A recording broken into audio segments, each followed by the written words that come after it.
Good afternoon.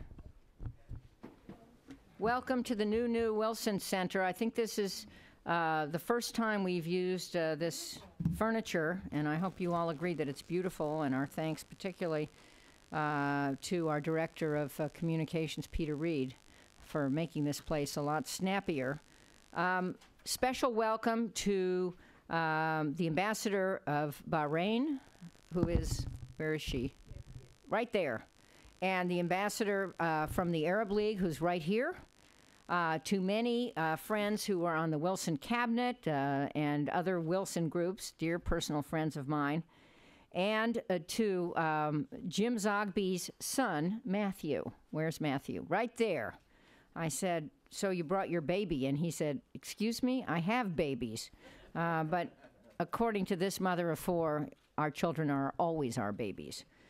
So we're pleased to see all of you here.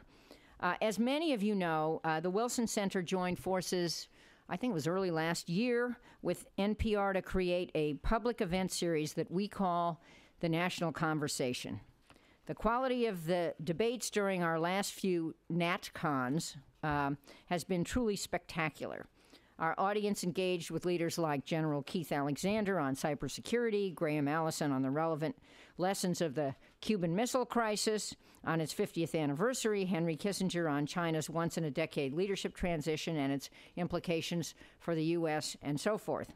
We were privileged to have my good friend Jim Zogby here this past September for a very important NatCon on America's role in the second decade post 9/11. NPR's Tom Gelton, who is sitting there, moderated that public discussion and the one on cybersecurity, and we're pleased that both Jim and Tom are joining us here again today. A few words about the Wilson Center for new audience members, both in this room and tuning in via live webcast. Unlike the Washington Monument or the Lincoln Memorial, the Wilson Center is the living memorial to our first internationalist president. Chartered by Congress in 1968, it is the United States' key nonpartisan policy forum, we believe, for tackling global issues. Our goal is to build a global brain trust, a network that generates actionable ideas and prepares the next generation of leaders for the policy challenges ahead. And let me just mention that earlier this morning we hosted several very senior members of the Egyptian government, and they had an on-the-record conversation with many from think tanks in this area and others who asked some pretty tough questions and also got very candid answers. That's the kind of thing we do at the Wilson Center. Some of the greatest challenges today, as all of us know, stem from the MENA region, and the Wilson Center follows developments on the ground very closely. Led by the fearless Haile Esfandiari, right there, our Middle East program is extremely highly regarded. Haile, who is participating in today's panel discussion and was part of the discussion this morning, has personal experience with the current Iranian regime. She was detained, as many of you know, in Iran for 8 months, including 105 days in solitary confinement, as she went to visit her mother. Her entire career has been dedicated to promoting understanding and dialogue between the U.S. and Iran. And maybe there's a glimmer of hope. I don't know. The press is up and down on this, but if I weren't an optimist, I wouldn't have spent 9 terms in the United States Congress. And I was at by the way, the Munich Security Conference last month when Iranian Foreign Minister Ali Akbar Salehi offered to hold direct talks with Washington on what he called the nuclear file. He emphasized that no Iranian red line was getting in the way of direct negotiations with the United States, though he was contradicted a couple days later by the Supreme Leader. Many now think the offer is again on the table. And meanwhile, the structure of the P5+1 conversation last week in Kazakhstan seemed to me to be adroit. It allowed room for both sides to save face, and maybe that means, maybe not, but maybe that means diplomacy will have a chance to succeed and achieve the goal of stopping Iran from developing a nuclear bomb. At the Wilson Center, We believe it's critical, especially with Iranian elections coming up in June, to understand the perspective of those on the ground. How do they view Iran's intentions and potential impact, and the potential impact of a nuclear-capable Iran? These are questions posed to Arabs and Muslims across the MENA region in Jim Zogby's new report. And I just want you to know I have one of the few printed and autographed copies on the planet. I am a very special person. The report is entitled, Looking at Iran, How 20 Arab and Muslim Nations View Iran and Its Policies. That will be the launch pad of today's discussion, and Jim will summarize his report. After he details his findings, Tom Gelton, who covers global security and economic issues for NPR, will introduce our other very special panelists and moderate a discussion. I always tease Tom by calling him the husband of a rock star, Martha Raddatz, who apparently interviewed John Kerry today in Saudi Arabia? Where? Qatar. Okay. Martha, as we know, is the chief global affairs correspondent for ABC News. I always give her a shout out. And one of my role models for brilliance, professionalism, and unflinching readiness to go anywhere and do anything to get the story. Tom is very lucky and also very talented. So it's my pleasure to introduce a good friend, Jim Zogby, who is a singular voice in helping the world, and many of us, understand the Arab perspective. The founder and president of the Arab American Institute, Jim is also the author of a fantastic book, Arab Voices. A copy sits on my desk a few floors up from here. He is renowned for gathering compelling poll data and through direct interactions with, let me try that again. Gathering compelling poll data through direct interactions with people from all across the Arab world. Please join me in welcoming Jim.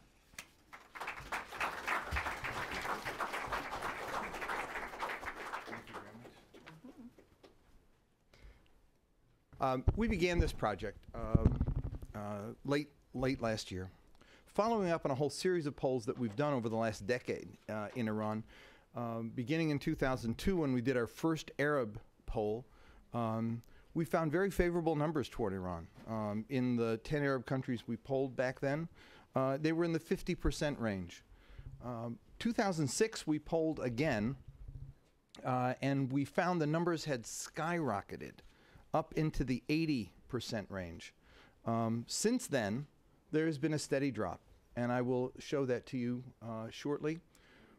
We found numbers were so interesting that this year we decided to do a rather comprehensive poll, 17 Arab and 3 non-Arab countries, Turkey, Azerbaijan, and Pakistan, to get a better sense of how the region is seeing Iran, not just Iran's favorable, unfavorable attitude, but the Iranian people, Iranian culture, Iranian civilization, its contributions to Islam, and Iran's nuclear program, and Iran's policies in everything from Bahrain and Lebanon to Iraq and the broader Arab Gulf. We covered all of those areas in this poll, and the poll was completed in November, and the results are here today. Here's what we find. We find a continuation of the trend that begins, this sets the backdrop for it. Those were the 2006 numbers in the 6 countries that we poll rather regularly. The numbers have continued to drop, as you see, in almost every country. The UAE number is slightly different because in 2011, as the asterisks indicate, we polled all Arabs in the UAE, not just Emiratis. During the same period of time, just by contrast, the U.S. numbers. U.S. numbers are interesting because you see, despite the fact that it looks, like out of sync, there actually is a pattern here. Iraq war begins and you see a drop in several countries in 2003, low levels in 2004, beginning of a new administration 2005, numbers go up, not significantly in most, but in 2 they go up rather significantly. That is in Morocco and in Jordan. The numbers drop again in 2006, stay at a low point in 2008, even with the beginnings of the Obama, Hillary Clinton, and the fact that there was going to be something new happening. The numbers go up in 5 of the 6 countries, and and then go down again in 2010 and 11 in 5 and then in 4 of the 6 countries polled. And so this U.S. trajectory follows a certain pattern despite the fact that they're not all overlapping one another. In 2012, here, let me begin the polling in 2012. Here's the attitude toward Iran. The attitude toward Iran is negative in 14 of the 20 countries. That continues the downward trajectory from 2006. In 6 of the countries, the numbers are either plurality or majority favorable, and it is largely driven, you will see, by sect in Yemen and Iraq. Lebanon we'll talk about quite separately. Algeria and Libya continue to be outliers, and you'll see that in almost all the polling. Libya and Algeria having a very different mindset than the other Arab countries, but the numbers are quite low in the rest. In 2006, when we did the poll, in late 2006, we had the polling done on the heels of the Israeli invasion and fighting in Lebanon, the devastation of the infrastructure of Lebanon. Also, there was, prior to that, bombings in Gaza. There was also the continuing war in Iraq and the revelations that had continued to come out. That was the hottest, one of the hottest years, 2005, 2006. On the heels of all of that, Iran was seen as something quite different. In successive years, Iran is being viewed differently. Let's see how Iran is being viewed differently and over what. First is Iran's role in Iraq. Viewed negatively in every country, only positively in Iraq itself and in Lebanon, and again, this is sect-driven. A word about Lebanon. In the polling we've done on Lebanon over the years, we find that Lebanon is deeply divided on several issues. Divided, for example, on Syria. Divided on Hezbollah. Divided on Hezbollah's arms. Divided on the Lebanese tribunal, the international tribunal, over finding who was responsible for the assassination of the late Prime Minister Rafiq Hariri. But on Iran, it's almost as if everything freezes. And when you mention Iran, what you get in Lebanon is seeing Iran through the prism of back in 2006, when they felt abandoned by most of the other Arab countries, felt abandoned clearly by the United States and Europe, and Iran was the only country standing with them. And then Iran provided assistance since then and investment since then. So it's almost as if the attitudes towards Iran are dependent upon which prism you see Iran through. We were talking at lunch today about the fact that maybe in Yemen and Libya, they're seeing Iran through a 30-year-old prism. In Lebanon, they're seeing it through a 6-year-old prism. But in the other Arab countries, they're judging Iran's more recent behavior. For example, the Green Movement. Only in Libya, in Libya, Algeria, Iraq and Lebanon and Yemen, do you see something favorable for the government. In almost every other country, it is identifying with the Green Movement. Iran's role in Bahrain, viewed positively only in Lebanon and Iraq, and viewed negatively in almost every other. In 15 of the countries, a majority negative. Iran's role in Syria, viewed positively only, again, in 2 countries, and negative in every other. Syria is, in fact, I'd call it the nail in the coffin of Iran's favorable rating across the region. We've done these polls now on these issues twice since 2011, come up with the same results. The Lebanon numbers troubled me so much that we actually re-polled this year among Sunni in Lebanon, came up with the same numbers. And then we did a focus group among the field workers, what were you hearing? And what they told us was they're angry at Syria, they're angry at Hezbollah, but don't talk about Iran. They've been our friend and they've stood with us. Turkey's role. Another reason for Iran's decline is that while Iran was able to present itself as the resistance against the West, and that was its early role, it was seen, if you saw Iran through the prism of Israel's behavior and U.S. policy, Iran was standing as the resistance. Beginning in the mid-2005, 2006 period, you had Turkey assuming that role, with Erdogan's standing up to Perez in Davos, and then the standoff over the flotilla. More recent comments by the Prime Minister, I'm sure, are going to give him another spike in attitudes. If people are angry about Israeli behavior, then Turkey becomes now the new place that actually can get away with being the focal point of resistance to this. The places where you see decline, and there has been decline in a couple of countries. Morocco's numbers I don't quite understand, but the Lebanon the Lebanon and Saudi Arabia numbers are largely the result of sect, which is another factor. We'll look at that in a minute. What has caused a shift is there was no sectarian divide in 2006, and now the sectarian divide has become quite real. Iran's nuclear program, again, only in Lebanon do you get a majority seeing it for peaceful purposes. In every other country, it's viewed as a nuclear program seeking weapons. And here's the 2006, 2012. Compare the belief that Iran has nuclear ambitions to produce a weapon.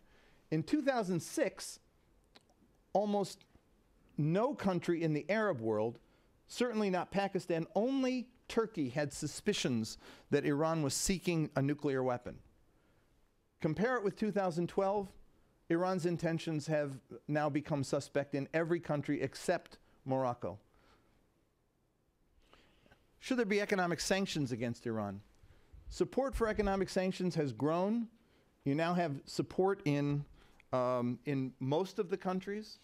When you compare it again with 2006, there was no support for sanctions in any country but Turkey, and today there's support in every country but Morocco. Should there be military action against Iran? Majorities do not support it in any country. The only one where a slight majority does is in Azerbaijan. Turkey is below. It's a plurality, but not a majority. Driven again by sect. The Sunni numbers in Turkey for military action are high. Among Shia, it is not. But in every other country, you get a decided no. However, on the be cautious side, Iran, in every country, the numbers that would be tolerant of a military strike have grown. Since there was no support for Jordan in 2006, and it's grown rather significantly by the time you get to 2012. On the issue of sect, is there a sect issue here? In Saudi Arabia in early 2008, we did this poll. We asked the question, world leader not from your own country that you most respect. These were the answers in Saudi Arabia. It was not 21 out of 100. It was 100, and we gave them an open-ended question. 21% in the open-ended question said Nasrallah, Bashar al-Assad was 13, and Ahmadinejad was 12. For a combination of a rather significant number of Saudis who are saying that these non-Sunni leaders are the ones they most respect. Again, in Saudi Arabia, in that same year, Iran's favorable rating was 85%. And there was no division among sect, as there wouldn't be with a number of 85%. But now, if you look at it today, when the Iran numbers were in the 70-80% range, across the board, there was support on both sides. But now, if you look at it, you see on the favorable attitude toward Iran, a decisive margin has opened up between the sects in every country.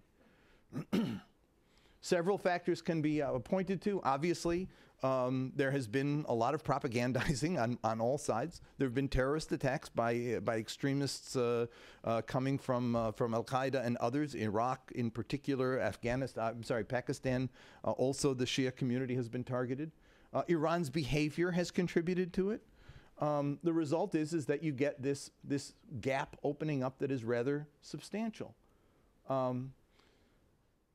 What mitigates, or mutes rather, the gap is this issue of culture. There are only a few countries where, Yemen being one, is an interesting one, where the Shia community in Yemen are not convinced that their culture is better than the Iranian culture. In Bahrain, Shia in Bahrain are sort of indecisive on whether or not their culture is superior to Iranian culture. But in most other Arab countries, Sunni and Shia alike agree that Arab culture is superior. This is just one issue, but there are several others that we polled on about Iran's cultural role, about Iran's civilizational role, about Iran's contributions to history, etc., which indicate a level of an Arab pride that is sort of a defining issue in identity that can't be ignored.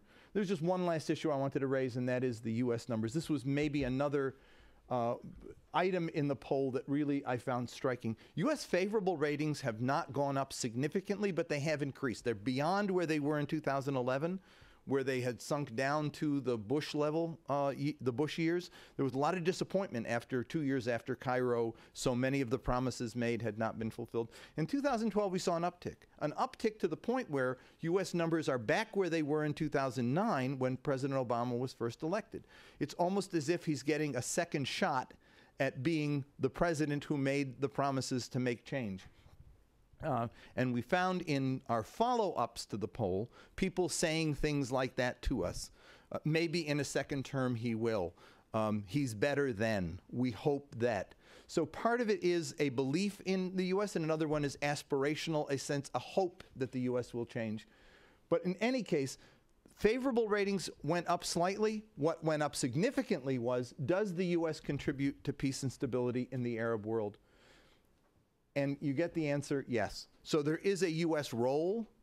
People are seeing that U.S. role as important, and that is one of the more interesting findings, I thought, in this overall poll. Look at the Turkey numbers. Not.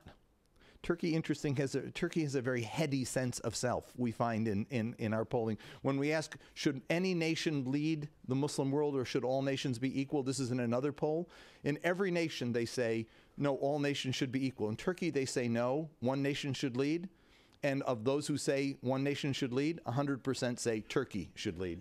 So Turkey is proud of its new role, 17th in GDP in the world, playing this new leadership role in the Middle East. They got rebuffed going north. They turned south and are feeling quite comfortable with that. And I'll end it there. Thank you all very much.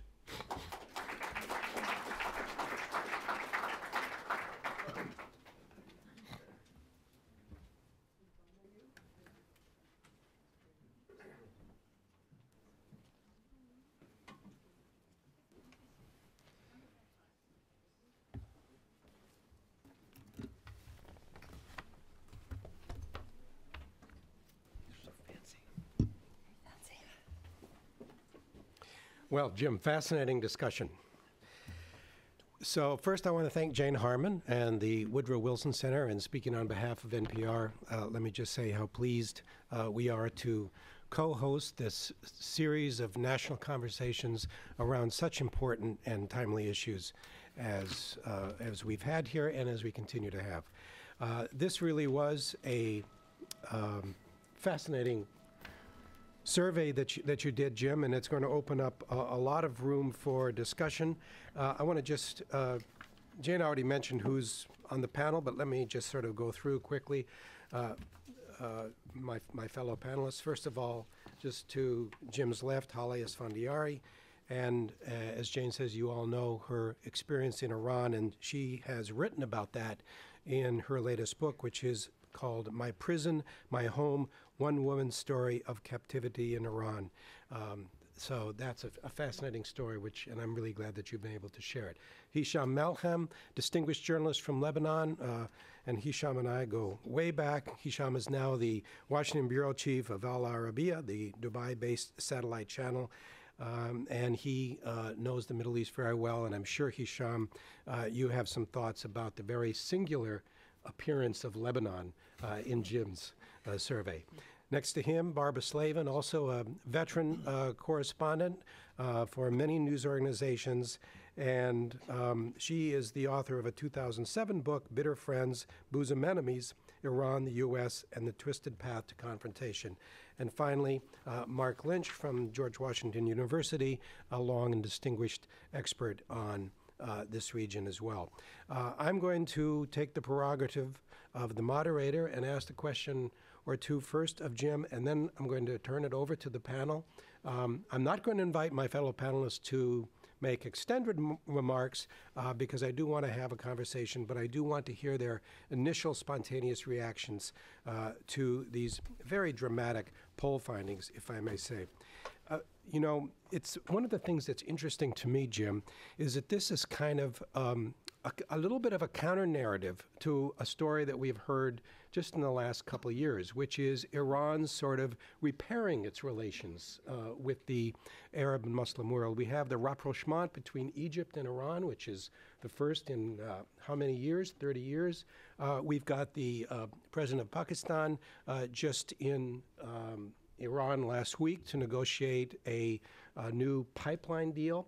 So there have been these small steps that would appear to suggest that Iran is actually ending its isolation in the Arab and Muslim world, and yet your survey finds that isolation deepening.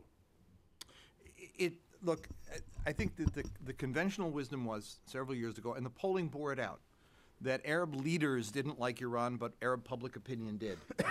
That's true. What is true today is that public opinion is now changed, and Arab leaders are now playing to a home base that is very comfortable with their fury in some instances and worry in other instances about Iranian behavior. So I think that that's indisputable. And Iran worked really hard to get there. They're in each of the different arenas. Their behavior in Iraq, their behavior in Syria, their propagandizing in the broader region has caused a degree of frustration, isolation, anger, whatever. They've lost the notion of being the resistance against the West. Now, with regard to Arab leaders or Pakistan, whatever, meeting with Iran, I mean, John Kerry's in Egypt. U.S. favorable ratings are in the basement in Egypt right now. So, I mean, meeting with a foreign leader or having rapprochement government to government doesn't necessarily convey where the broader public is on an issue. It creates a bit of a tension for leaders when they're out of sync with their publics. And I think Egypt has to worry about that if they do close ties. But remember, this effort to close the gap with Iran was initially launched by Iran, inviting Morsi. He had to go and make a very strong statement about Syria when he went to Iran. I mean, he knows where his base is, and he's going to be he's not going to get too far out front of it. So I think that I'm pretty comfortable with where these numbers tell us we are. Now, your charts, and you took us through them sort of historically, which was very interesting. In other words, you correlated sort of the changes in opinion with actual events that were happening. You didn't have a lot to say about the significance of the Arab Spring, both in terms of attitudes towards Iran and attitudes toward the United States. Did you see looking back over the year-to-year changes, what was the impact of sort of what we call the Arab Spring developments? What the Arab Spring does is not so much change attitudes, but give attitudes and Arab voices a new sense of empowerment. Mm-hmm. In other words, if I were to one thing, a comment about the U.S. role. You saw the favorable ratings and the fact that the U.S. contributes to stability. One of the issues that we got when we did our follow-up focus discussion groups with people is the lower profile. Everything that President Obama's been criticized for, the leading from behind, actually is the thing that the Arab public opinion likes the most. The non-belligerent, non-bellicose, working together with allies in Libya, working together with groups in the broader region to try to solve problems, and not dictating terms, has actually played quite well for the United States and has created a different sense. The lowering profile, to the extent that actually there's even more there's more support for military action against Iran now than there was. I'm not sure that that's tied to it, but there is more support. But I would suggest to you that given the opposition, that if the U.S. were to strike Iran, you would see a reversal rather dramatically. It would be President Obama playing by the old rules, and this is America again. And if anything would reopen the door that Iran has worked hard to close on itself, it would be a military strike on Iran. Iran knows how to use that to its own benefit, and it would actually work in a very counterproductive way. I think you would see Iran's numbers go back up, America's numbers go way down, and Arab governments who supported that strike would also be impacted. We're in a very volatile situation. What Arab Spring has done is open the door for Arab public opinion to voice itself. The demonstrations in Egypt against the embassy, the U.S. embassy, and the government being less able to control it. We had allies in the region who were able to control and tamp down this dissent. They're less capable of doing that right now, and public opinion has not only been aroused, but has been empowered. Halis Fandiari, may I ask you what you found most notable or most surprising in Jim's data, survey data? What I found very surprising was the fall of Iran's standing in the region. But I think these numbers will have a sobering effect on the Iranian government. I'm sure it will be picked up and written, at least in the reformist press, because the policy of the government for the last 33 years was that we don't care about the governments in the Arab world, we care about the Arab street. Ayatollah Khomeini first, and then Ayatollah Khamenei now, the supreme leader, their constituency is the Arab street, not necessarily the regime. Under Rafsanjani, there was an effort to mend relations with Saudi Arabia and also with some of the countries in the Persian Gulf. Iran has very good relations with Qatar, for example, and very good economic relation with Dubai. I mean, the bulk of Iran's trade is done through Dubai because of the sanction. But my sense is that the turning point was, and this is a question maybe to Jim, was in 2009. I think suddenly the Arab street was faced with a brutality by the Iranian regime that they did not expect. They did not expect such brutality in public. And I think that was the turning point. And also the support of the Iranian government of Syria must have played an important role. And finally, I think the point I would like to make is that the Arab Spring created such a momentum in the Arab world, and it was their own doing, And then comes the supreme leader of Iran and says, this is an example that Iran set. This is going to be the Islamic Revolution repeated. Before Syria. That was before Syria. Yeah, and this was before Syria, and that put off a lot of people in the Arab street too. So I think this is the reaction. Sure. Okay. Jim, we'll get a chance to get your reaction too. Let's go through the panel first. Okay. Hisham, and you do have to say something about Lebanon, but more generally, what's your... Well, that's a country I know a thing or two about. But let me start with a quick caveat. I have a jaundiced view of polling everywhere, particularly in the Arab world, although we've been polling in the Arab world for a number of years. This is not really something that people are used to, and there are, cultural and societal and historic reasons why I have doubts about these pollings in general. But so that's one point. Pollsters have a jaundiced view of you. Iran was never popular in the Arab world as a model since 1979. With the exception of the Shia community, particularly in Lebanon, Iran was never seen as a model to be emulated. The Iranian revolution was not seen as such at any time. 206 in Lebanon was an exception, and 206 in the Arab world was an exception. Here you have a non-state actor fighting the most powerful country in the Middle East. Actually, if you look at Israel, from France in the west to India in the east, the Israeli Air Force is the most capable and powerful, and yet a non-state actor with few hundred hardened Spartans, if you will, fought the Israeli state to a standstill for 33 days and made a dent in Israel's so-called strategic deterrence. That's why for few weeks, probably months afterwards, Hassan Nasrallah was seen as a 10 feet tall, even in Sunni Cairo. So that should be seen in that context. That's a moment of enthusiasm, if you will, for Hezbollah and for Iran. Not necessarily because Iran is a model, and not necessarily because Hezbollah is a great organization, but because they stood against the Israeli onslaught in Lebanon, which really visited an incredible amount of destruction on a helpless country named Lebanon. In 2008, when Hezbollah took over West Beirut, which is mainly inhabited by Sunnis and Greek Orthodox, the reaction was visceral against Hezbollah, and unfortunately against the Shia. Here you have the sect, the political views that are driven by sectarian considerations and sectarian animus.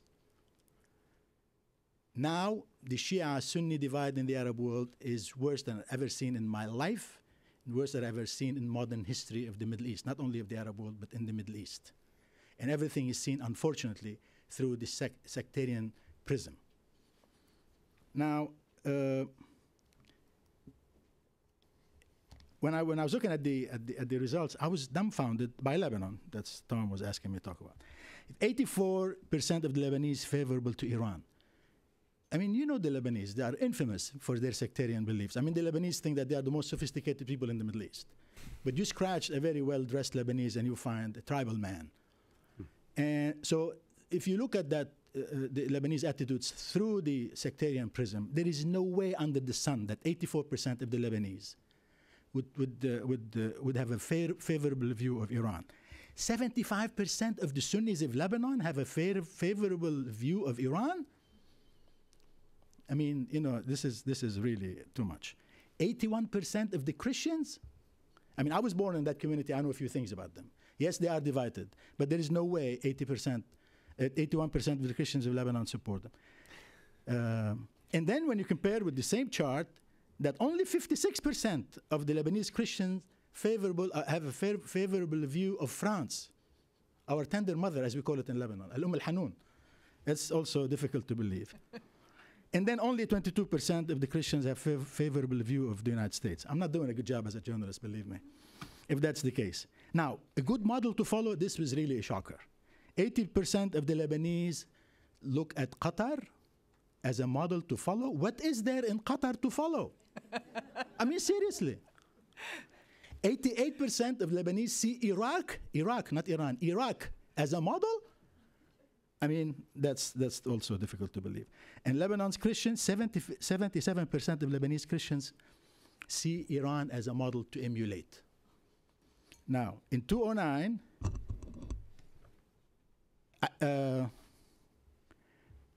in 2009, when Jim was talking about the Green Revolution, again, the figures in Lebanon are staggering. 83% of the Lebanese supported the Iranian government's crackdown on the Green Revolution. 83. Iran as a role model for my country, 87% agree in Lebanon, 86% of Christians agree with that. Now, I hate to, I'm going to ask a question of Jim. Jim is an old friend of mine, and I think he will tolerate me. Now, these are the numbers from the Pew Research Center issued in February, a few days ago. Widespread opposition to Iran acquiring nuclear weapons. 62% of the Lebanese oppose. 62. That's a healthy majority. Support for tough U.S. approach towards Iran. Where's Lebanon here? Okay, no, let me go this. Use of force generally supported, okay, against Iran. 47% of the Lebanese support use of force. 36 oppose. One final thing here.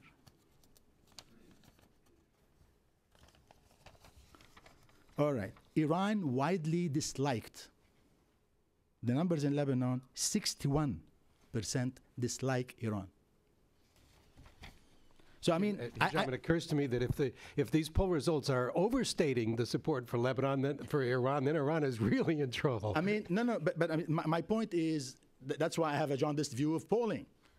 I mean, here you have a respected, Jim. I know Jim has been working on these for many years, and then you have the Pew. I mean, they have been doing these pollings in the region also for a number of years. The discrepancy here in terms of the numbers are really staggering. But anyway, I mean, I'm not a pollster. By academic training, I studied philosophy, and I know the history of the region. You have to follow anecdotes, you have to follow cultural trends, you have to follow political trends. The numbers in Lebanon on Iran do not, in Jim's polling, do not correspond with what I know about Lebanon, do not correspond with what I know about the region in general. Hisham, can I give Jim a really quick... Sure, I'm sorry about that. First of all, Hisham, that was a classic Lebanese response. The poll is not about Lebanon. The poll's about Iran. It's not always about Lebanon. The Lebanon numbers are out of sync. You're absolutely right. But you know what? If you look closer at the poll, the Pew poll, and look closer at the other numbers, the other Lebanon numbers were right on target with everything else we've done over the years. Attitude toward America, the same. Attitude toward Saudi Arabia, the same. Attitude toward Turkey and Russia, the same. Nothing moved but Iran. So the question is, why did the Iran numbers move in November of 2012? The Pew poll is April of 2012. What made the difference? That's the question we struggled with. That's why we repolled. That's why we did the focus groups and talked to people. And that's the answer we came up with. They were not seeing Iran at that point through the prism of the United States. They were seeing it still through the prism of Israel. And they were seeing it in a very different way, and they came up with different answers. Now, if you also look at the Pew poll and compare, they have 70-something% of Pakistanis having a favorable view of Iran. We had 20-something%. They had different numbers on Egypt than we did. I don't happen to think that 50% in some Arab countries support a military strike. Our numbers were very different than that. And I would think if you're planning a military attack on Iran and you want to go by the Pew numbers, you pay the price for it. I'm just not convinced that what we found out wasn't true. So, look, I mean, if we hadn't polled 20-something thousand people, I know what your view is of it.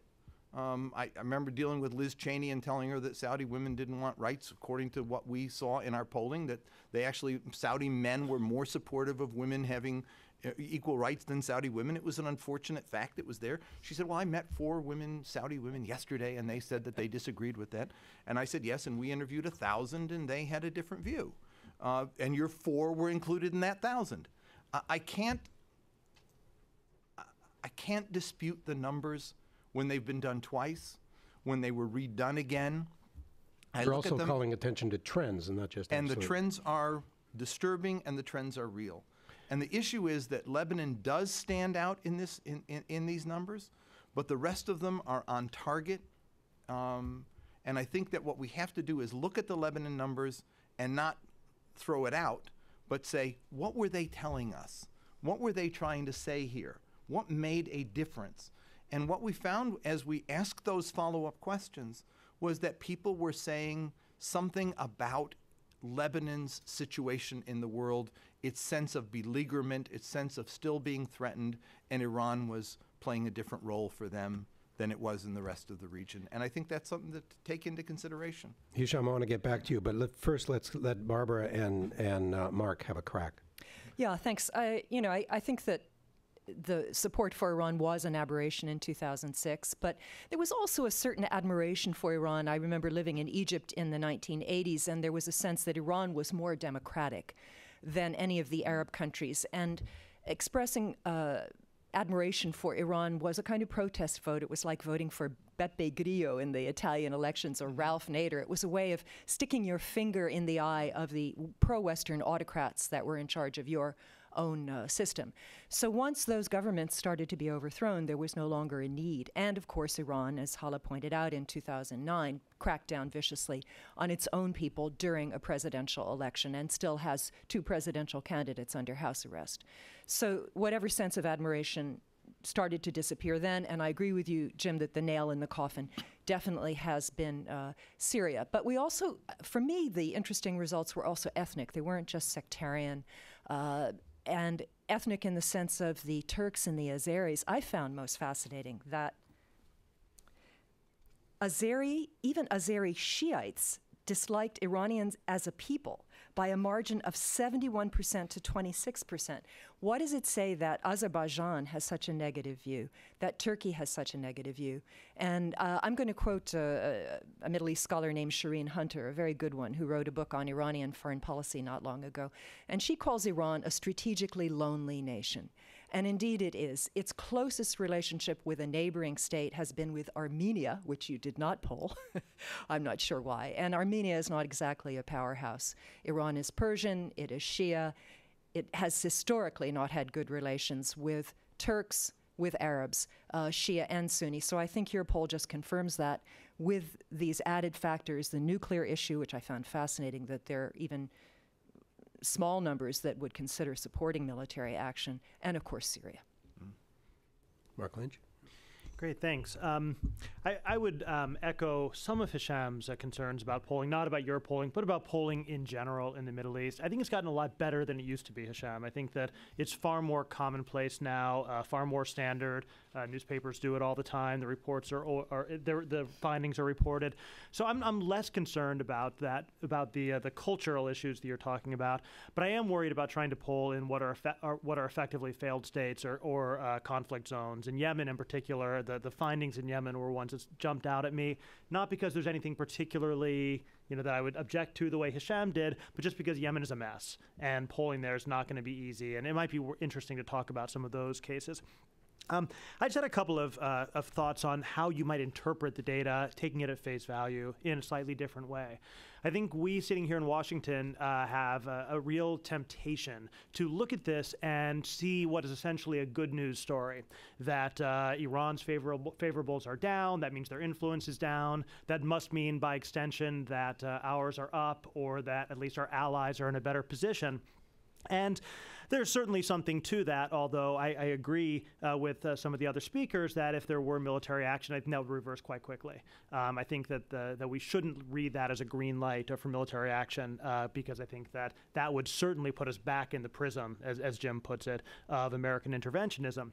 But I was actually quite struck by something else, which everybody who follows the region closely is quite familiar with, which is that much of what we're seeing here is rooted in the spread and entrenchment of a really quite frightening sectarianism around the region, which is extraordinarily divisive and extremely hard to ratchet back once it's begun. The events in Bahrain, the events in Syria, and the growing conflicts across the region.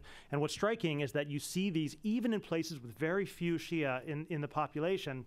You see expressions, of anti-Shiism in places like Egypt, which have no significant Shia population, and yet you see the growing circulation and entrenchment of anti-Shia attitudes. And so I see this as much as a cautionary tale about the future of the Middle East as I do a feel-good story about how Iran is losing influence. And I think we need to be very cognizant about feeding or relying on this kind of anti-Shia as opposed to anti-Iranian sentiment. This is the sort of thing which can come back and haunt us very powerfully and deeply as we're in a region of popular empowerment and increasingly permeable and open states. One other point which I'd like to kind of throw out there for us to talk about is that even some of the things that we identify as crucial to undermining Iran's power and influence, such as what's happened in Syria, can also create new opportunities for Syria. When Bashar al-Assad falls, and I do believe he'll fall, Iran's not going to go away. Iranian influence in Syria is not going to go away.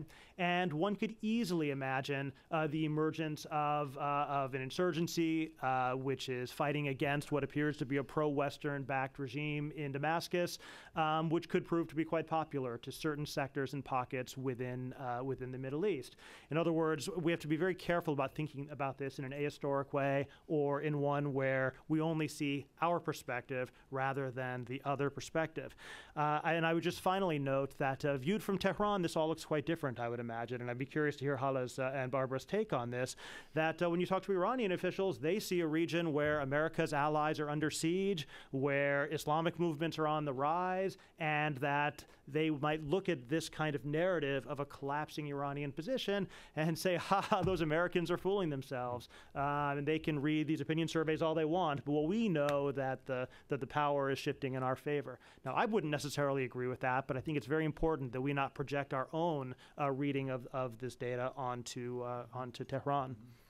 Well, as a moderator, one of the things I like to do is find common ground between my panelists. And one really important point that Mark and Hisham and and Jim and also Barbara and Hale as well, I think, agree on is the significance of this growing Sunni-Shia split. You said, Hisham, it's the worst you've ever seen. Your data from Saudi Arabia showed that that is a factor now where apparently it wasn't a few years ago, and of course this is the point that you just made. I mean, to go to Mark's last point, and I'm curious about your other, the rest of the panelists' thoughts on this, perhaps that's the headline here, and not the declining support for Iran in the Arab Muslim world. I think it's both. And I don't think you can dismiss the declining support for Iran as a factor. The Sunni-Shia split, though, is certainly a subtext, and I write about that in the ebook. I think it's an important one. I think Mark is correct to point it out. It's interesting that in some countries less so than others, and those are countries doing a little bit better at it. But clearly, one of the lessons for governments that come out of this is addressing some of the issues of domestic discontent with minorities, or in the case of some majority Shia communities that feel underrepresented or repressed. It's also an issue about the role of terrorism that has, what happened in Iraq just recently and what's happening in Pakistan is exacerbating this tension. It's not just Iran that's fueling sectarianism. There are other factors as well, and all of them have to be addressed. But I wouldn't want to underplay or I wouldn't want to be sitting in Tehran saying what Mark says that they may be saying, which I think you're right. They may be thinking, oh, this is working really well for us. But living in that world that Bashar al-Assad is living in and they're living in, thinking things are going right, just give us another month and we'll figure this out, it's not going to get better, and it's getting worse. Hale, you said that you think that this survey will get attention in Iran. What do you think they're saying in Tehran? What do you think they're saying in Tehran right now? I think the survey, as I said, will have a sobering effect on them, because their impression. But do you think that Mark is correct in thinking that they're feeling? They live in a cocoon, which I don't believe, is that we have the support of the Arab street. Now, the number of the governments who were against us no longer exists, and we have one big thing in common, and this is the Islamic tie. And I think this is a big mistake to interpret Iran's policy as playing the sectarian roles. I mean, it just so happened that, in the other countries, they are playing it, but the Iranian never talk about the Shiite power. Never. Are they afraid of it? I mean, Khamenei sees himself, wrong or rightly, as the supreme leader of the Muslim world, as the Ummah. Yes. He doesn't see himself as a Shiite leader pushing for Shiite hegemony. And if we look at Bahrain, the first couple of weeks of the uprising, the Iranians kept quiet. Then they started making, statements and supporting and so on. So they look at it as an internal issue, and they don't want to play with fire. Pick up on that very briefly, though, Hisham, because we've got to get to the audience. One reason I don't believe that the Iranians sitting in Tehran are happy with the results of this poll, because the Iranians always fancied themselves under this regime as the leaders of the Muslim world. As they pretend to be. I mean, if you think that Turkey would like to lead and revive the Ottoman Empire, the Iranians, we have 4,000 or 5,000 years of history. They are proud. I mean, I always say Egypt is probably the only Arab country that has most of the attributes of nationhood. And Iran as Zbigniew Brzezinski keeps reminding us, is a serious country. Culturally and historically, it has a sense of identity. Even the non-Persians of Iran are Persianized because of the pull and the incredible power and influence of Persian culture. Morocco is a state. The rest are in the stages of being formed as states. So the Iranians have a pretension of being the leaders of the Muslim world. And when they look at the Arab street, they know that the Arab street is not with them. In fact, the Arab street is being now fed by extremists. And in the case in a Sunni country like Cairo, like Egypt, there is a negative reaction against Shia Islam, which is totally unjustified, as Mark was saying. We see that the Shia communities in Pakistan are being slaughtered almost on a daily basis, not to mention the Christians there too. So you have the sectarians that is being fed by both Sunni radicals and Shia radicals. But the Iranians are extremely good at political cunning. They never talk about Shia Islam.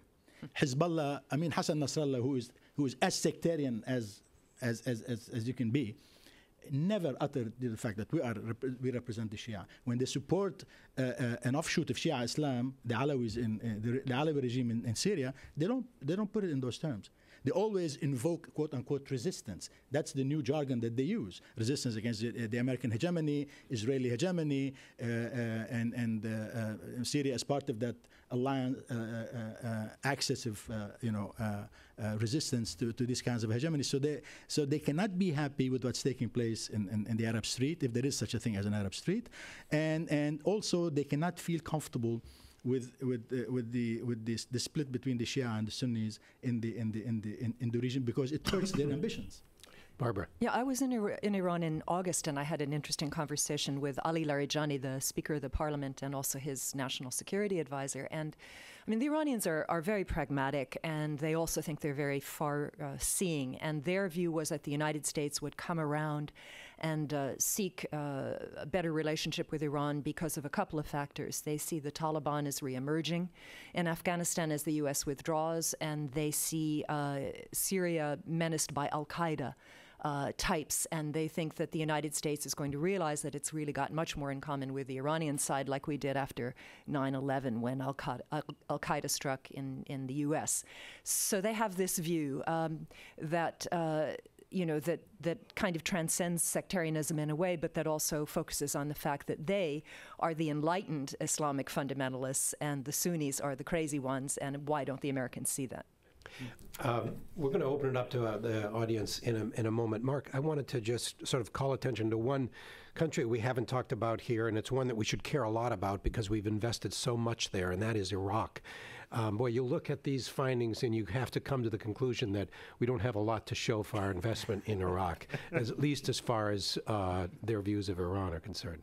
No, I mean, and it's interesting, though, that what Barbara was just saying about the Iranian view, the reemergence of al-Qaeda and the Taliban, because, the Iraqis will often talk about that as well, about how their struggle against al-Qaeda is the same as the reason they reject the Syrian uprising and the rise of Jabhat al-Nusra and the others. So you're seeing the emergence of that kind of rhetoric, not just in Tehran, but in Baghdad as well. But I think even more broadly than that, though, I mean, I think we're getting back to this question of the emergence of sectarianism, and I think that Hala and Hisham are absolutely right that Iran and Hezbollah don't lay claim to Shia Islam. They're talking about Islam.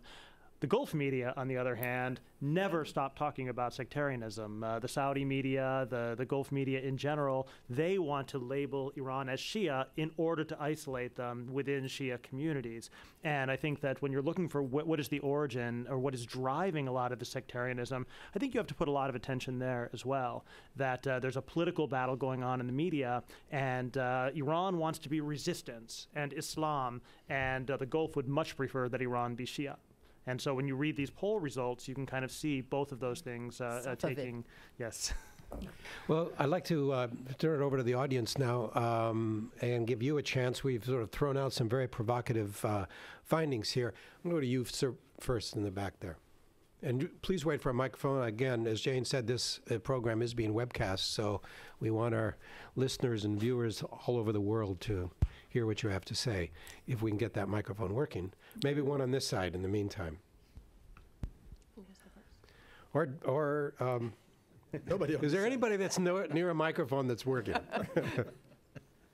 Does that microphone work? Here. Can you bring it down here in front, please? This gentleman has a question. Just holler, just holler. Well, they need the mic so people can hear. Yeah.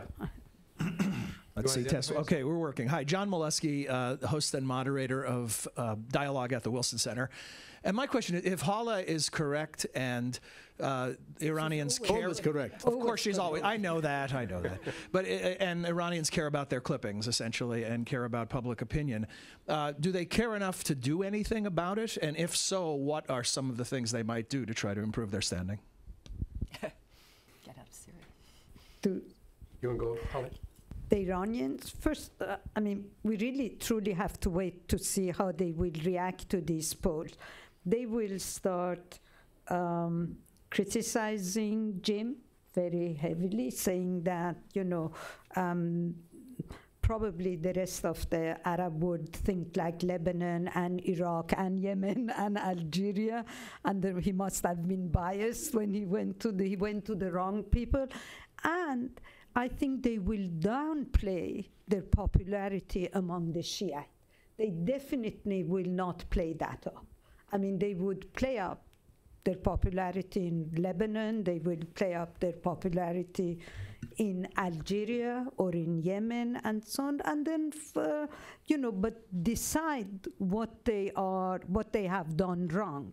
Because the perception is that no matter what, we are very popular in the Arab street, and that is going to require a revision of their foreign policy and thinking, what are we doing wrong to lose that larger constituency? I almost can't wait for what they do with this, because we did a poll back in September on Israel and Palestine, and we polled West Bank, Gaza, East Jerusalem. We polled refugees in Lebanon and Jordan. We polled Israeli Jews and Israeli Arabs. We oversampled Israeli Arabs to get a good measure of them. And it was on a sliding scale, so we were trying to find out where the overlaps were, and is it possible? The question was, is peace possible? And we found some really interesting things and what might move the needle a little bit here or a little bit there, and hopefully a guide to some people who may want to look at it in the future to see, here's the things you ought to be talking about, and here's maybe other things not to be talking about. One of the questions was, straight out, is it going to happen in the next 5 years? 25% of Palestinians said yes, and 75% said no, they're not hopeful in peace. The Iranian news agency picked up the poll. I couldn't imagine that they found this. They took that question and spun it this way. 75% of Palestinians reject peace process and support armed resistance. So, I'm dying to see what they figure out in here, but I'm sure it'll be interesting. Mohammed. Can you identify yourself, sir? Mohammed Shina, Voice of America. Would this poll results impact or change the U.S. focus on Iran as a threat only to Israel and the U.S., or the military option against Iran? Well, as I said, my hope is that the U.S. understands the benefits of the lower profile, the sort of the lighter footprint in the region, and don't make the mistake. Look, a friend of mine, Ron Walters, who used to teach at University of Maryland, one of the not just the brightest African-American analysts of politics, but one of the brightest analysts of politics, passed away a few years ago. But I remember commenting on Farrakhan in the mid-'80s when we were having tussles with him in the Jackson campaign, and we'd get to a certain point and Farrakhan would do something outrageous. And I said to Ron, what's going on here? He said, he is smart, and he is the measure of the depth of alienation of Black America from white politics. He knows how to play this card. And so he knows that if he wants to be the leader and not Jackson, he's got to do something outrageous and hope that they'll come down and slam him, as they would very obligingly. Members of Congress would denounce him, and people would demand that he be repudiated and all that stuff. And what happens? He'd then come to Washington and without spending a single penny, get 20,000 people to come and hear him.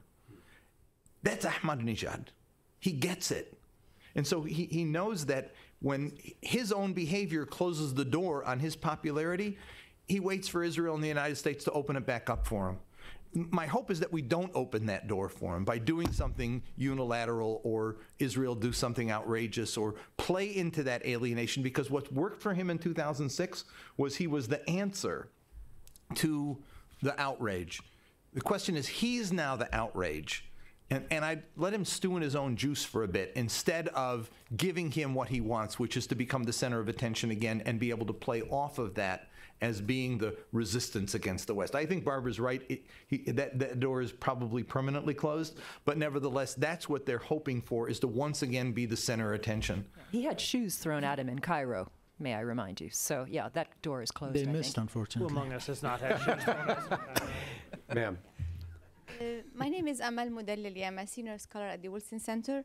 And my question is about something Jim said, and I find very hard to believe that this is the case in the Arab world. You said that the Arabs like leading from behind. I think the Arabs are against military intervention, but this is different from liking America to have leadership in the region. Could you please explain how did you come to this conclusion? If the others also, could you please comment on whether the Arabs like leading from behind or they like American leadership? I know that Arab governments are frustrated right now. I'm not talking about that. I'm talking about trying to account for why American attitudes have edged upwards.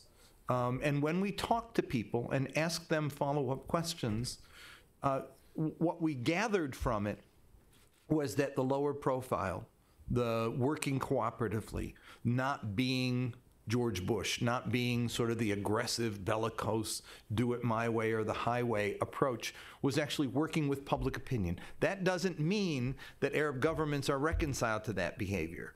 But it does mean that public opinion finds more comfort in that than they do in the dictating terms approach. So let's distinguish when you say the Arabs, I don't mean the government so much, I mean that in the public opinion, people are liking the kinder, gentler approach. Does that ring true with the rest of you, Mark?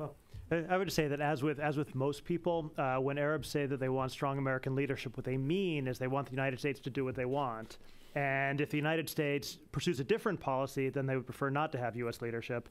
And so I think that's basically the answer to the question. Yeah, certainly I think the Syrian opposition would like the United States to be much more supportive than it currently is being, and would not like to see a continuation of leading from behind. Mm-hmm. Sure. In back.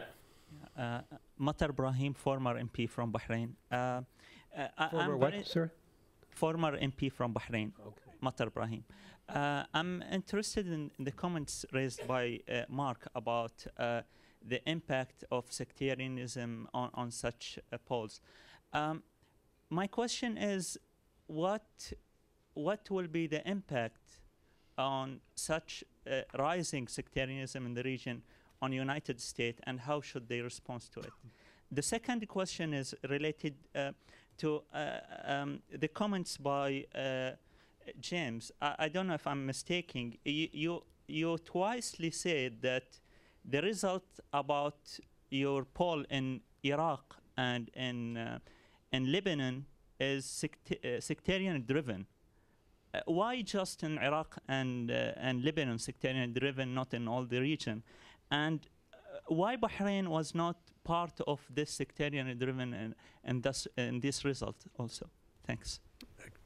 Actually, it was sectarian-driven in Bahrain, That's absolutely. right. Yeah. And it was sectarian-driven in Saudi Arabia, and it was sectarian-driven to some degree in Kuwait, but a somewhat lesser degree. In Oman, it wasn't. In Yemen, it wasn't so much. And in UAE, it was less than it was. Certainly, the what I call, to use the American expression, the red state, blue state divide was much greater in Saudi Arabia, in Bahrain, in Kuwait, in Turkey, in Pakistan. Huge gaps between the sects in those countries. In Azerbaijan, not so much. And that's just the reality. That's what we found. Hisham, do you have a thought on that? On the extent, the importance of sectarianism in explaining some of these attitudes? I agree that you don't have to be a social scientist to agree that politics now has been reduced in the Arab world and in the Middle East, including Iran, and to a lesser extent Turkey. There is a process of reduction, which is to sectarian affiliation, sectarian solidarity, and sectarian prism, and it is, and I think both Sunnis and Shia elements are stoking this, and we are seeing it in its ugliest forms in Syria. I don't want to talk too much about Bahrain, but unless you have an arrangement in Bahrain that would take into consideration that you have a majority of the population who are Bahrainis who feel alienated, you're not going to have a peaceful resolution in Bahrain. And the reason people in Saudi Arabia or in Kuwait or in Bahrain or in Syria or in Lebanon feel this, and Iraq feel this, the heat of this sectarian conflict, is because they have Shia communities living alongside Sunni communities. In most cases, Sunni majorities living with Shia minorities, with the exception of Bahrain and Iraq. And in the case of Syria, you have the view that an offshoot of the Shia community, the Alawis, have been monopolizing political power for half a century in Syria. And there is a sense of empowerment now on the part of the Sunnis. Unfortunately, those who are bemoaning the rise of the Jabhat al-Nusra, and I consider him a very dangerous group, tend to conveniently forget the fact that for the first year of the rebellion, there were no Jabhat al-Nusra. And the communal cleansing and the communal fighting was taken by the regime, initiated by a regime against Sunni villages and against the Sunni population. And so people should be a little bit careful with this. You allow a country to go through the hell of civil war for 2 years, and then you're going to see all sorts of crazy phenomena taking place. I keep reminding people who studied the Civil War, and because I was born in Lebanon and I lived most of my life in this country, 2 countries that witnessed civil wars, I know something about civil wars. In Spain, from 1936 to 1939, every European power fought on Spanish soil. What we have now in Syria, you have volunteers, Sunni volunteers and Shia volunteers coming from outside Syria to settle their scores on Syrian soil. This is crazy. And when you see the vicious attacks taking place in Pakistan, our ally, against the Shia community and against the Christian communities there, and you can get that sense of alienation, especially on the part of the small Shia communities. And in the Arab world, we have these small Shia communities, whether in Saudi Arabia or in Kuwait, and who will feel a sense of siege, if you will. And then in the case of Syria, you see the majority Sunnis who also feel a sense of, being disenfranchised, although they are a plurality or a majority. Holly, you have a quick point. My concern is that none of the Arab governments are doing anything to somehow calm down this tension between the Shiite and the Sunnis. Agree. Because, for decades and decades, we lived together. The Shiite and the Sunnis lived together. But now there is such a danger that it might lead to one civil war after the other, because the numbers are quite substantial on both sides. And that is the danger for the region. In the center, ma'am. Yeah, Tibet's News Service. Your research is very interesting. Can you say who you are? Tibet's News Service. Okay.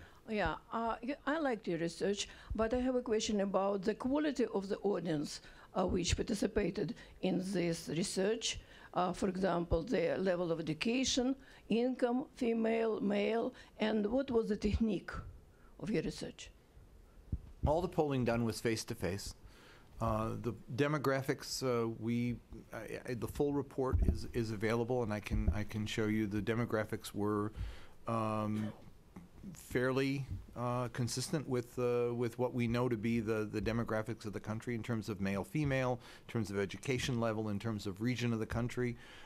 We have a standard procedure that our field teams use where the countries are broken into quadrants, and then quadrants broken into quadrants again, et cetera, and houses visited or public gathering places visited.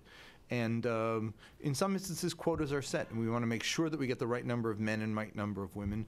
But in almost every other case, we allow the sample, which was very large in many of these countries. I mean, 1,600 in some of them, 1,500 in others, and targeting just citizens, which is something we were very focused on doing, so that we didn't end up with a whole lot of expat workers in some of the countries, creating a very different sense of the audience. So, you poll 1,500 Saudis, you're going to get a very good cross sample, and I feel very comfortable with the demographics, which I can share with you, and they're in the back of the ebook, and you'll see that it's a fairly representative, a very representative sample.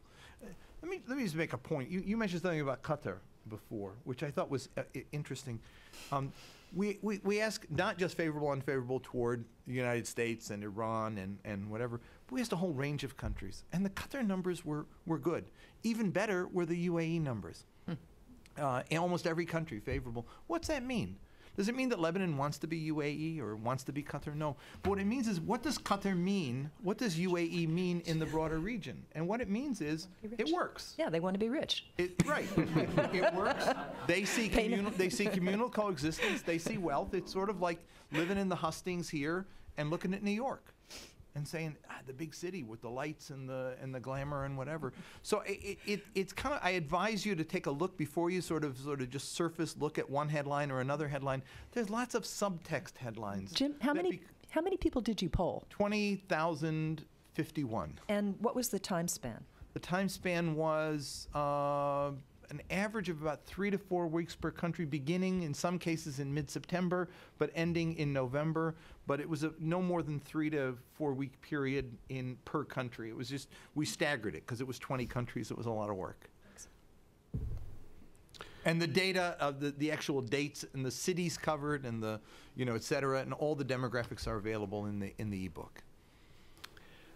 Ma'am, on the side there. The microphone's right next to you.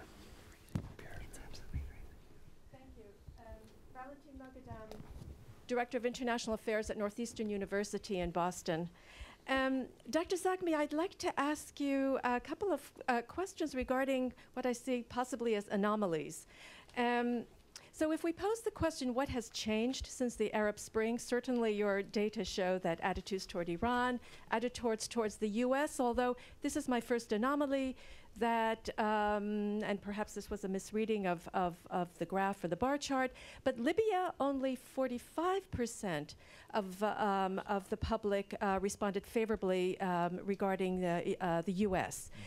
So I wonder if we can talk a little bit about that. The other one is what has changed. Evidently, attitudes in the Middle East towards military intervention. I was, for example, very, very surprised to see that in Palestine, which has been very favorable towards Iran, for example, the public was divided equally, unless I misread the bar chart, equally 40% for, 40% against military intervention in Iran. I find these findings quite significant, but also somewhat anomalous. Thank you. Sure. The first one, which was Libya. I remember very well after 9/11, Gallup did that big poll around the world, and what they were looking at the favorable, unfavorable America, but what became the headline was Kuwait. Kuwait had a negative view of the United States, and there was a sense of those ingrates. But there are a whole set of factors that have to go into making up that attitude. And at that point in time, Kuwaitis were responding as Arabs in the rest of the region. They were upset at America. They were upset at the Bush administration, the second Intifada, et cetera. And Libyans are Arabs, and they're part of a region and have some deeply felt feelings. Yes, the United States came and intervened, but Libya is a divided country, as we see. And people make their judgments based on a whole set of factors. And so I didn't see it anomalous at all, as much as I saw it as a sort of a complex reaction to a very complex set of issues that the Libyans are facing. And they're happier toward America than I expected, but not as happy as maybe people here might think that they ought to feel, given the fact that we played the role that we played.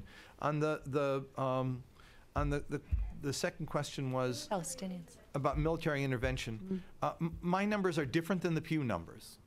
They have 50% intervention in a lot of places that I don't have, and I frankly don't think that the numbers are that high.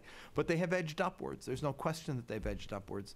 And in Palestine, I found that also quite interesting. I mean, you had Azerbaijan supporting military intervention. You had the Turks number, also up there, and then you had Palestine.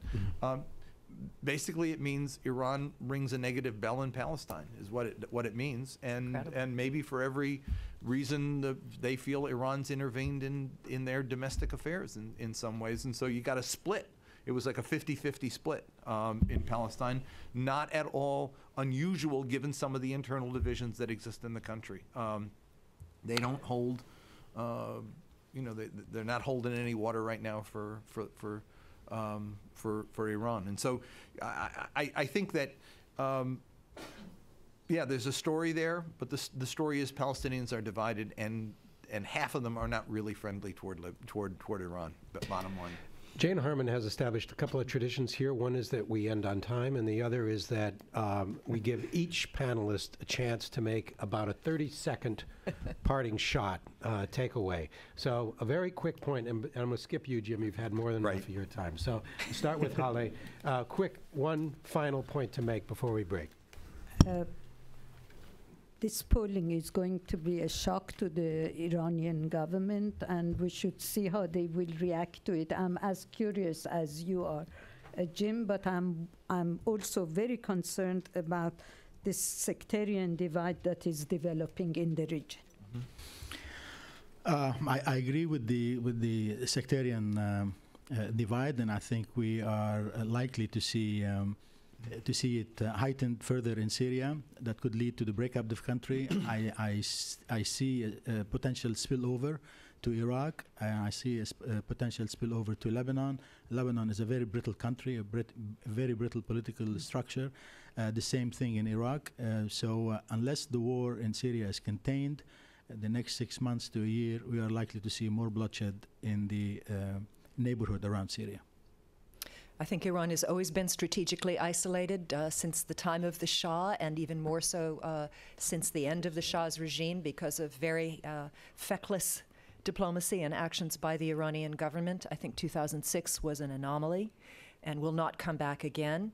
But I also agree very strongly that we should not feel triumphant, as Mark said, and think that this is some sort of green light to the United States to take aggressive action, because the one thing that would make Iran popular in the region is if the U.S. invades it or attacks it in any way. And I guess I would just echo everyone else that the sectarianism really is one of the most worrisome things out there, and I think it is worthwhile for us as the gentleman in the back said, to start thinking seriously, not simply observing this sectarianism, but trying to find ways to try and deal with it in a proactive fashion before it leads to the outbreak of civil wars, enduring conflict, and undermining the possibility of democracy. Also, thanks, Jim, for doing these polls over the last decade and giving us something to talk about.